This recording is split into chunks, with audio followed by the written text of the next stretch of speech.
नमस्कार, आप देख रहे हैं अपने उत्तराखंड में हूं आपके साथ संदीप तिवारी। उत्तराखंड के मुख्यमंत्री पुष्कर सिंह धामी ने हाल ही में राजभवन देहरादून में राज्यपाल गुरमीत सिंह से मुलाकात की। इस अवसर पर मुख्यमंत्री धामी ने प्रदेश सरकार के सेवा, सुशासन और विकास के 3 साल पूरे होने पर राज्यपाल को शुभकामनाएं दी। मुख्यमंत्री धामी ने इस दौरान प्रदेश से संबंधित विभिन्न समसामयिक मुद्दों पर चर्चा की, जिससे राज्य के विकास और सुशासन के लिए महत्वपूर्ण दिशा निर्देश प्राप्त हुए। यह मुलाकात राज्य के विकास में और भी महत्वपूर्ण कदमों के लिए एक नई पहल साबित हो सकती है।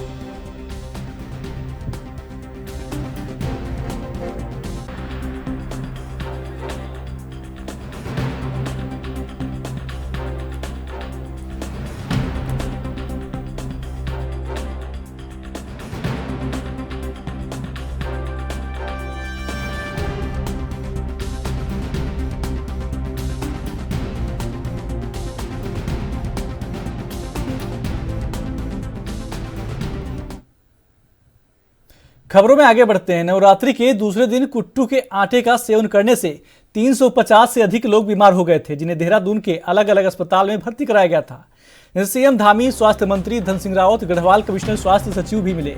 सीएम धामी ने देहरादून डीएम और पुलिस कप्तान को निर्देश दिए थे कि दोषियों पर कार्रवाई की जाए। वहीं इस मामले में देहरादून डीएम ने जानकारी देते हुए बताया कि इस मामले में मुकदमा दर्ज किया गया है और आगे की कार्रवाई की जा रही है।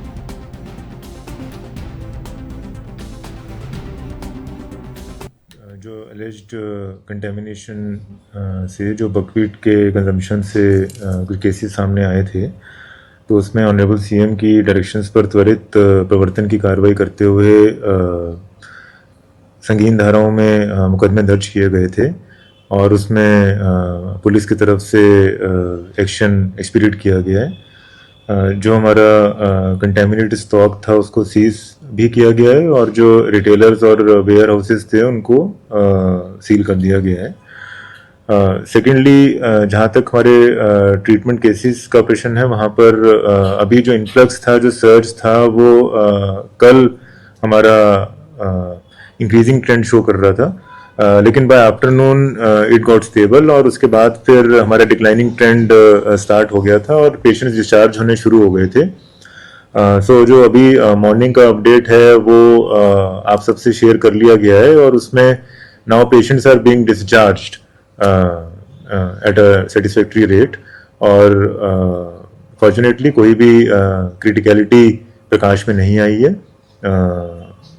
All patients, young and old, are stable एंड जो उनकी हेल्थ कंडीशन है उसको इंटेंसिवली मॉनिटर किया जा रहा है, डायग्नोज किया जा रहा है and all doctors and paramedics are attending to their duties.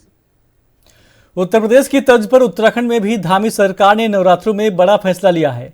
प्रदेश के 4 जिलों हरिद्वार, देहरादून, उधम सिंह नगर और नैनीताल में कई गांवों के नाम बदले गए हैं। शासन की ओर से इसके आदेश भी जारी कर दिए गए हैं, जिसके तहत हरिद्वार जिले में 10 गांव और स्थानों के नामों में परिवर्तन किया गया है। मैंगलोर क्षेत्र के गांव असफ नगर का नाम बदलकर देव नारायण नगर किया है। वहीं मोहम्मदपुर जट का नाम बदलकर मोहनपुर जट रखा गया है। एक कहावत है कि नाम में क्या रखा है, लेकिन आज के दौर में नाम पर ही राजनीति हो रही है। गांवों के नाम बदले जा रहे हैं। उत्तर प्रदेश के बाद अब उत्तराखंड में भी 15 गांवों के नाम बदल दिए गए हैं। इस विषय पर बात करें हम कांग्रेस के राष्ट्रीय सचिव और मंगलौर विधायक काजी निजामुद्दीन जी। विधायक जी, जैसे कि अब उत्तर प्रदेश के बाद उत्तराखंड में भी 15 गांवों के नाम बदल दिए गए हैं। आपकी विधानसभा में भी एक मोहम्मदपुर जट का नाम मोहनपुर कर दिया गया है, क्या कहना चाहेंगे? जब भी भारतीय जनता पार्टी की सरकार किसी दबाव में होती है, कोई इशू खड़ा होता है, तो ये एक ऐसा शोषा छोड़ते हैं जिससे इनके मेन मुद्दे दब जाएं और ये इस तरह का विषय खड़ा कर देते हैं। ये इनका एक एजेंडा तक पूरी एक इन्होंने लिस्ट बना रखी है। जिस दिन भी कोई एक बड़ी खबर आएगी, जिस खबर से मीडिया में सनसनी होगी और इनके खिलाफ वो जाएगी, तो अभी ये एक ऐसा इशू लेकर आते हैं जो उसको दबा दे। मोहम्मदपुर नाम के हरिद्वार जिले में कम से कम आधा दर्जन गांव है, इन्होंने एक ही का नाम बदला है। चलो, कम से कम मुझे खुशी है कि मोहम्मदपुर जट माननीय मुख्यमंत्री उत्तराखंड सरकार की लिस्ट में ये गांव है, तो फिर उसकी समस्याओं पर भी ध्यान इनको देना चाहिए। मोहम्मदपुर जट में मोहम्मदपुर पावर हाउस है, जहाँ का पुल टूटने की कगार पर है। माननीय मुख्यमंत्री जी उस पुल को यथाशीघ्र दोबारा बनवाइए। वो 150 साल से ज़्यादा की उम्र वो पूरी कर चुका वो पुल। वहीं बराबर में लिबरेडी गांव है, लिबरेडी गांव का पुल क्षतिग्रस्त है, वहां आवागमन बंद है। वो भी 150 साल से पुराना पुल है। और ये एक दो गांव के रोड नहीं है। जो मोहम्मदपुर जट का पुल है वो हरिद्वार में जब भी कोई बड़ा आयोजन होता है उसके लिए एक बड़े मुख्य मार्ग के रूप में हरजोली जट, मोहम्मदपुर जट से होते हुए ब्रह्मपुर, हरजोली, मुडलाना से लंढौरा जोलासी जबरदस्तपुर होते हुए हरिद्वार तक जाता है। तो ये अगर आपकी निगाह इस पर पड़ी है तो यहाँ की समस्याओं पर भी ध्यान आपका आकर्षित करा रहा हूँ। मैंने विधानसभा में भी इसका जिक्र किया था, चर्चा की थी और इस विषय को मैंने उठाया था। तो भावनाओं को छोड़िए और जनहित के मुद्दों पर काम करना शुरू कीजिए। तो ये थे मंगलौर विधायक काजी निजामुद्दीन साहब। इनका ये कहना था कि मुद्दों से भटकाने के लिए सरकार इस तरह के कार्य करती है और यदि नाम ही बदलना है गांव का तो उनका विकास के वजह उनकी समस्याओं के ऊपर भी ध्यान देना चाहिए। एनबी के लिए मंगलौर से अकील अहमद। उत्तराखंड सरकार ने राशन वितरण प्रणाली में एक और बड़ा कदम उठाया है। अब प्रदेश के किसी भी गांव में कम राशन की सप्लाई नहीं होगी। सरकार ने सभी गोदामों पर इलेक्ट्रॉनिक कांटे लगाए हैं, जिससे राशन तौल कर ही विक्रेताओं को मिलेगा और यह सुनिश्चित किया जाएगा कि सभी को उनका हक मिल सके। इसके अलावा प्रदेश के 2 जनपदों में इस महीने से नई ई पास मशीनों के माध्यम से राशन वितरण की प्रक्रिया शुरू की जा रही है। खाद्य मंत्री रेखा आर्या ने बताया कि ऊधम सिंह नगर और हरिद्वार जिलों में समस्त उचित दर विक्रेताओं को नई ई पास मशीनें दी जा रही हैं। इन मशीनों के माध्यम से राशन का ऑनलाइन वितरण किया जाएगा, जो अप्रैल महीने से दोनों जिलों में लागू हो जाएगा। मई महीने से इस व्यवस्था को प्रदेश के सभी 13 जिलों में लागू किया जाएगा।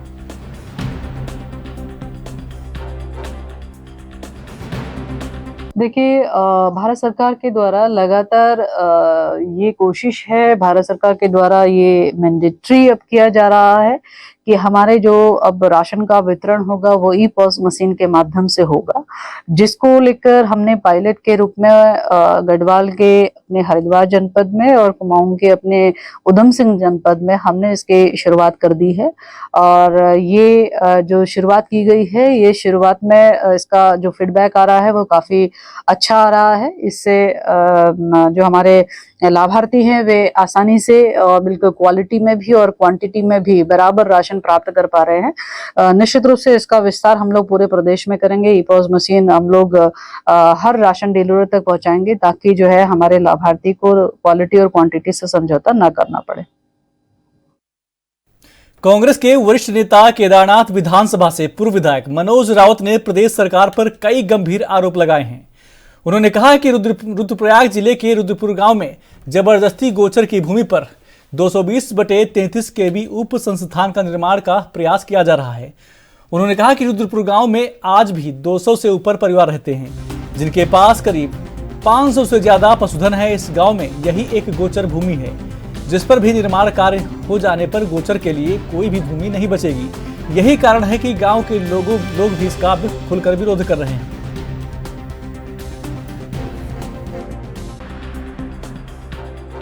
केदारनाथ तीर्थ पुरोहितों का गांव है और भकुंड केदारनाथ के भकुंड भैरव की पुजारी हैं। उस गांव की विशेष परिस्थिति है, उस गांव के पास गौचर भूमि के अलावा न गौचर के रूप में कोई ज़मीन है, न जंगल के रूप में कोई ज़मीन है। उस गौचर की भूमि को सरकारी अधिकारियों ने षड्यंत्र करके और फर्जीवाड़ा करके पिटकुल नामक सरकारी कंपनी को दे दिया है और लगभग 10 में वन भूमि हस्तांतरण हो गया है और 13 में इन्होंने लीज करी है। जो सुप्रीम कोर्ट के छत्तीसगढ़ सरकार बनाम पाकुर जागरण समिति निर्णय के विरोध में है। उत्तराखंड सरकार के जीओ हैं कि आप गौचर की भूमि नहीं दे सकते हैं, उसके बावजूद गौचर की भूमि धोखा गांव वालों से धोखाधड़ी करके सरकार ने ली है। ये ग्रामीण लोग हर स्तर पर अधिकारियों से लेकर के मुख्यमंत्री तक के हर स्तर पर इसका विरोध कर चुके हैं, लेकिन इसके बावजूद 18 मार्च को स्थानीय प्रशासन, पुलिस, पिटकुल और ठेकेदार गुंडागर्दी के साथ इनके गांव में आया। महिलाओं के साथ बहुत अभद्रता हुई है, महिलाओं के गहने छीने गए हैं, महिलाओं की चूड़ी आज भी उस सड़क पर महिलाओं की चूड़ियाँ गिरी हुई हैं, चूड़ियाँ तोड़ डाली गई हैं। ऐसी अभद्रता आज तक के पहाड़ के इतिहास में कभी नहीं हुआ है। तो ये लोगों ने हम तय किया है, रुद्रपुर गांव के लोगों ने और हम स्थानीय प्रतिनिधियों ने तय किया है कि हम अपनी जान दे देंगे लेकिन अपनी गौचर की भूमि नहीं देंगे। राजधानी देहरादून की मुख्य कार्यकारी अधिकारी नगर निगम नमामि बंसल ने हाल ही में शहर की सफाई व्यवस्था और डोर टू डोर कूड़ा कलेक्शन के संबंध में अधिकारियों के साथ बैठक की। इस बैठक के दौरान उन्होंने कूड़ा निस्तारण और यूजर चार्ज की वसूली पर भी विस्तार से चर्चा की। मुख्य कार्यकारी अधिकारी नमामि बंसल ने अधिकारियों को निर्देश दिए कि शहर के प्रत्येक वार्ड में भवनों का डेटा तैयार किया जाए और डोर टू डोर कूड़ा कलेक्शन का कवरेज बढ़ाया जाए। इसके साथ ही उन्होंने इस पर भी जोर दिया कि लोगों को गीले और सूखे कचरे का अंतर स्पष्ट रूप से समझाया जाए ताकि सफाई व्यवस्था में और सुधार किया जा सके। इसके अतिरिक्त नमामि बंसल ने सहस्त्रधारा रोड स्थित पुराने ट्रंचिंग ग्राउंड पर इकट्ठे लीगेसी वेस्ट के निस्तारण के लिए संबंधित कंपनियों के प्रतिनिधियों को जल्द से जल्द कार्रवाई करने का निर्देश दिया है। साथ ही डोर टू डोर कूड़ा कलेक्शन के कर्मचारियों को आवश्यक सुरक्षा उपकरण मुहैया कराने और उनकी तैनाती बढ़ाने के भी निर्देश दिए गए हैं। को देखते हुए और वैसे भी बृहद स्तर पर सफाई की व्यवस्था को और सुधारने हेतु प्रयास किया जा रहा है और इसमें सर्वप्रथम सबसे अहम भूमिका जनमानस की रहेगी कि वो अपने स्तर पर सोर्स सेग्रीगेशन में सहयोग करें और जो कि स्रोत पृथकीकरण की प्रक्रिया होती है उसमें बहुत ही बेसिक लेवल पर जो सूखा और गीला कूड़ा अलग अलग करने का कार्य किया जाना है उसमें जनमानस से यही अपील है कि वो अपने स्तर से इस कार्य को करें और बाकी अपने आसपास के सभी लोगों को भी प्रेरित करें। इसके अलावा जो हमारे पब्लिक एरियाज़ हैं, रोड्स हैं, कुछ कॉमन स्पेसेस हैं, उन सब में लिटरिंग को अवॉइड करें और जितना हो सके लोगों को भी प्रेरित करें कि इन एरियाज़ को साफ रखें। तो एक कलेक्टिव एफर्ट से ही दून शहर की जो रैंकिंग है उसको भी सुधारने का प्रयास किया जा रहा है। इसके अलावा नगर निगम की टीम के द्वारा भी लगातार स्वच्छता पेट्रोलिंग के माध्यम से जनमानस में जागरूकता हेतु प्रयास किए। जनपद टिहरी गढ़वाल क्षेत्र देवप्रयाग विधानसभा क्षेत्र के उप जिलाधिकारी कीर्तिनगर कार्यालय में LUCC कंपनी की धोखाधड़ी के खिलाफ धरने पर बैठे निवेशकों का जिला कांग्रेस कमेटी देवप्रयाग द्वारा समर्थन किया गया। जिला अध्यक्ष उत्तम सिंह असवाल ने कहा कि कीर्तिनगर उप जिलाधिकारी कार्यालय में LUCC कंपनी द्वारा निवेशकों के पैसे लेकर फरार LUCC के डायरेक्टर को भारत वापस लाने और निवेशकों का पैसा उन्हें दिलाने हेतु उप जिलाधिकारी कीर्तिनगर के माध्यम से मुख्यमंत्री पुष्कर सिंह धामी को ज्ञापन प्रेषित किया गया है।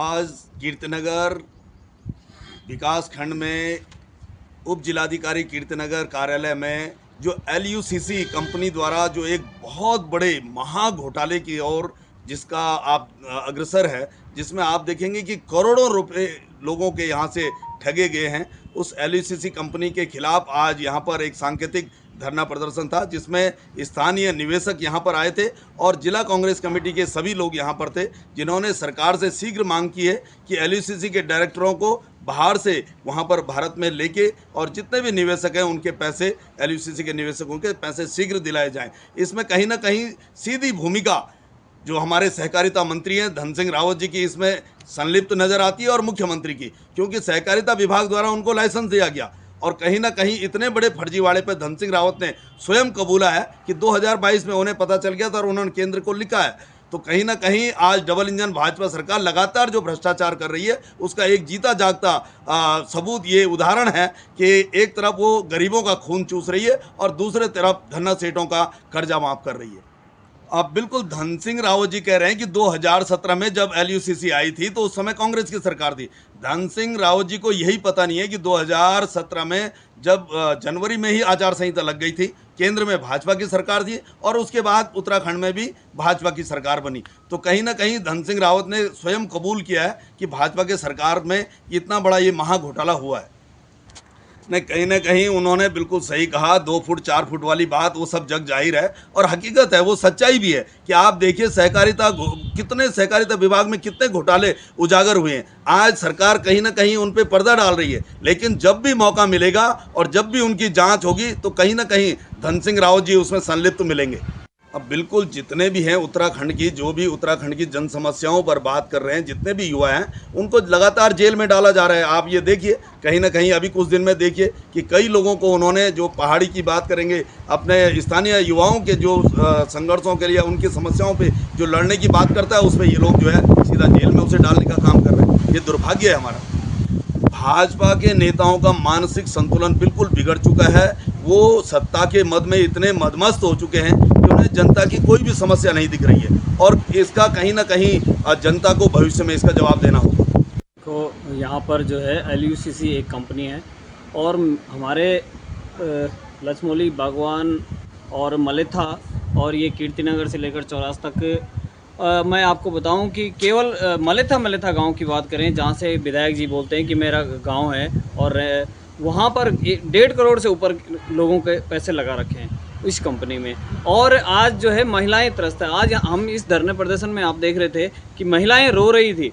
उनकी ऐसी स्थिति है कि वो लोग जो है इतने डिप्रेशन में आ चुके हैं कि लोग उनका खुद का पैसा तो गया ही गया, लेकिन उन्होंने जो औरों से भी वो करवाया वो भी उन्हें परेशान कर रहे हैं। और आज स्थिति ये है कि वो किसी दिन भी कुछ भी कर सकते हैं, सुसाइड भी कर सकते हैं, इतना डिप्रेशन में आ चुके हैं। लेकिन जो अपने को यहाँ के नेता बोलते हैं, विधायक जी जो मलेथा के बोल रहे हैं अपने को, वो आज उनके साथ नहीं दिख रहे हैं। ये बहुत बड़े दुर्भाग्य की बात है। और आज हमने यहाँ पर सरकार को यहाँ से ज्ञापन प्रेषित किया है, मुख्यमंत्री को और सहकारिता मंत्री को भी।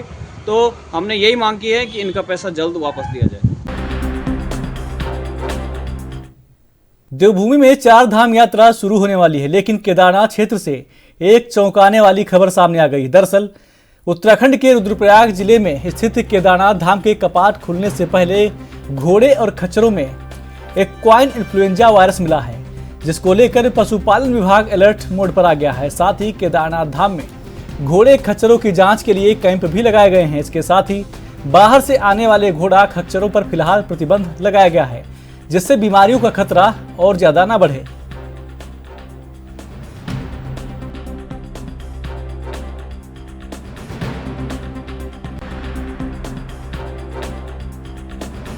यात्रा रूट पे जाने के लिए। उसी के साथ साथ 2 बहुत महत्वपूर्ण जिले जो हमारे कोटद्वार और हरिद्वार, इन जिलों को भी हम बहुत यहाँ पे स्क्रीनिंग को वो करेंगे, प्राथमिकता देंगे, क्योंकि काफ़ी घोड़े इस रूट से भी हमारे रुद्रप्रयाग जाते हैं। तो हमने यूपी सरकार को भी एक लेटर लिखा है कि कोई भी घोड़ा जो वहाँ से आएगा, जब तक वो इन्फ्लुएंजा फ्री का सर्टिफिकेट सरकारी नोटिफाइड एजेंसी से नहीं लाएगा, तब तक हम उसको यहाँ पर एंट्री नहीं देंगे। मंत्री जी, ये इन्फ्लुएंजा की शिकायतें या कोई ऐसे मामले पिछले सालों में भी कभी आए? ये एक बार हुआ है, बहुत पहले 2009 में, लगभग 16 साल होने को आ गए हैं। उस वक़्त यात्रा के दौरान ये इन्फ्लुएंजा फैला था घोड़ों में, और उसको उस वक्त कंटेन करना बहुत मुश्किल हो गया था, जो मुझे अधिकारियों ने बताया। और उस वक्त 150 से 170 के आसपास, जो एग्जैक्ट नंबर मेरे पास नहीं है, लेकिन लगभग 150 to 170 के बीच में डेथ हुई थी। अच्छी बात यह है कि हमको आज 30 दिन पहले ही इसकी खबर मिल गई है। हमने एक पूरा व्यापक अभियान चलाएंगे और इसको कोशिश करेंगे कि जो भी घोड़ा यात्रा के रूट पे रजिस्ट्रेशन के लिए जाएगा वो इन्फ्लुएंजा फ्री होगा। अभी जो 12 घोड़े मिले हैं तो उनको क्वारंटीन कर दिया गया है। ये घोड़े जो हमको मिले थे लगभग 10 दिन पहले की बात मैं आपको बता रहा हूँ। जो घोड़े इन्फ्लुएंजा पॉजिटिव मिले थे उसमें से काफ़ी रिकवर भी कर गए हैं, लेकिन फिर भी प्रिकॉशनरी, क्योंकि ये फैलता बहुत तेज़ है, ये कोविड जैसा ही है, ये फैलता बहुत तेज़ है। जैसे हमारी लंपी स्किन डिजीज़ फैली थी, उसी तरीके से वायरस है। तो हम कोई चांस नहीं लेना चाहेंगे यात्रा रूट में। हम नहीं चाहते कि यात्रा रूट में कोई इफेक्ट हो हमारा श्रद्धालु, या हमारे घोड़ों की डेथ रेट बढ़े। तो हमने इसको व्यापक अभियान चलाना है स्क्रीनिंग का। हमने Indian institute of veterinary sciences जो हमारा मुक्तेश्वर में है, उससे भी टाई अप किया है। जो भी घोड़ा का रिजल्ट पॉजिटिव आएगा स्क्रीनिंग के बाद, उनको हम रिपोर्ट भेजेंगे मुक्तेश्वर में, और 500 से 600 सैंपल्स पर डे चेक करने की उनकी क्षमता है, और 2 से 3 घंटे में उसकी रिपोर्ट आती है। तो जो भी घोड़ा पॉजिटिव मिलेगा उसको हम क्वारंटीन करेंगे, और फिर 2 हफ्ते बाद रीटेस्ट करेंगे। अगर पॉजिटिव से हट गया, नेगेटिव हो गया, तो उसको यात्रा रूट में जाने देंगे।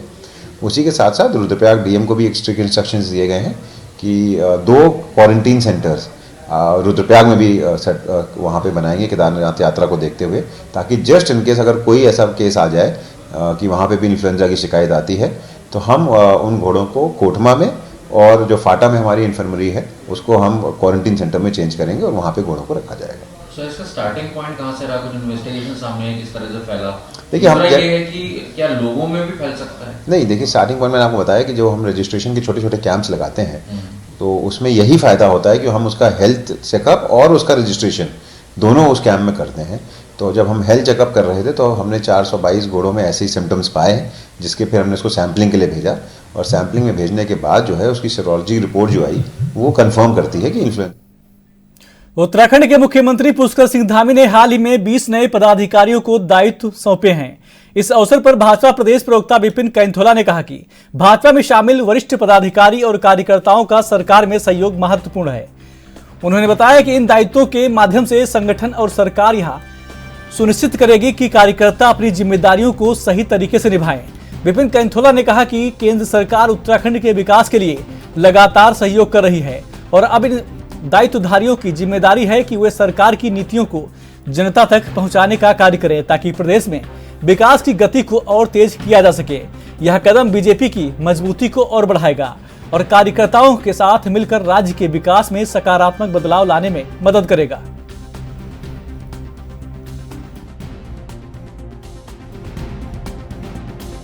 देखिए, बहुत सारे जो हमारे वरिष्ठ पदाधिकारी हैं, कार्यकर्ता हैं, उनका किस प्रकार से सरकार में सहयोग रहे, इन सब चीज़ों को लेकर के संगठन भी और सरकार भी समय समय पर उन कार्यकर्ताओं को दायित्व देती है।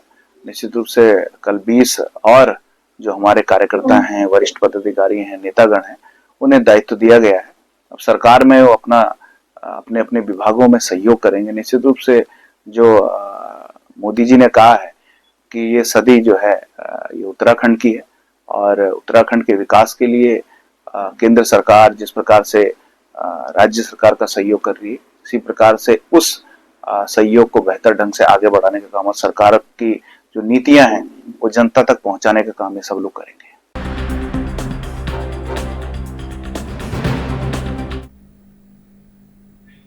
उत्तराखंड के बुलेटिन में मेरे साथ बस इतना ही। आप देखते रहिए एएनवी न्यूज। नमस्कार।